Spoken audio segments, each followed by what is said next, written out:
ভালো তো সবাই থাকতে চায়, কিন্তু ভাগ্যটা সবাইকে সেই সুযোগ দেয় না। মায়া এক অদ্ভুত জিনিস, কাছে থাকলে কমে আর দূরে থাকলে বাড়ে। প্রিয় মানুষটির কাছে আপনার দেওয়া ভালোবাসাটাই সবচেয়ে বেশি মূল্যবান। সম্পর্ক মানে ছেড়ে যাওয়া নয়, রাগ ভেঙে আবার একই পথে চলা।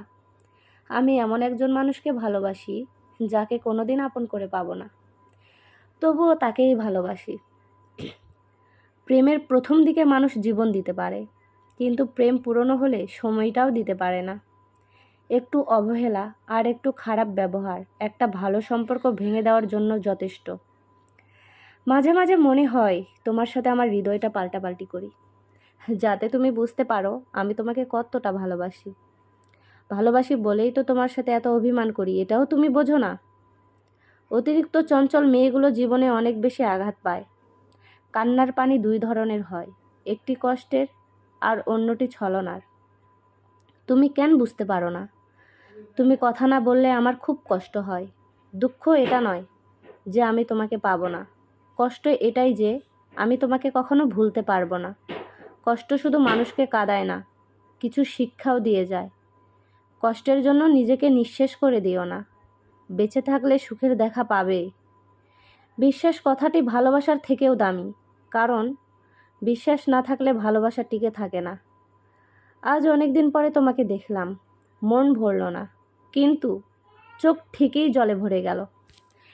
জানি তোমার মেসেজ কখনো আসবে না, তবুও কেন বারবার ইনবক্স দেখি জানো? তোমাকে অনেক ভালোবাসি বলে।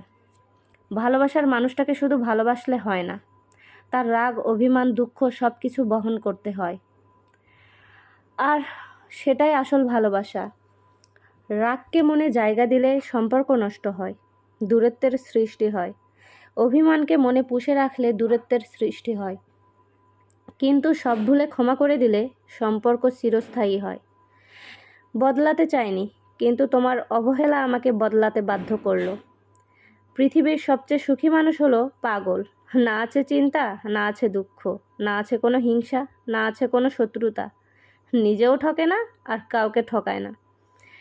সময় আর আপনজন যখন একসাথে আঘাত দেয়, তখন মানুষ বাহিরে থেকে নয়, ভেতর থেকে পাথর হয়ে যায়। বাস্তবতা হলো, অর্থের শূন্যতার চেয়ে প্রিয়জনের শূন্যতা মানুষকে বেশি কাঁদায়। নিজেকে এমনভাবে সাজিয়ে নাও, যারা তোমাকে একা করে গেছে তারা যেন একদিন তোমাকে দেখে আফসোস করে। একটা সত্যি কথা কি, আমি কারো কাছে ভালো, আবার কারো কাছে খারাপ। আসলে সত্যটা হলো, যার মন মানসিকতা যেমন আমি তার কাছে তেমন। প্রতিটা মানুষ কারো না কারো কাছে স্পেশাল, তাই যার মন মানসিকতা খারাপ তার স্পেশাল নাই বা হলাম।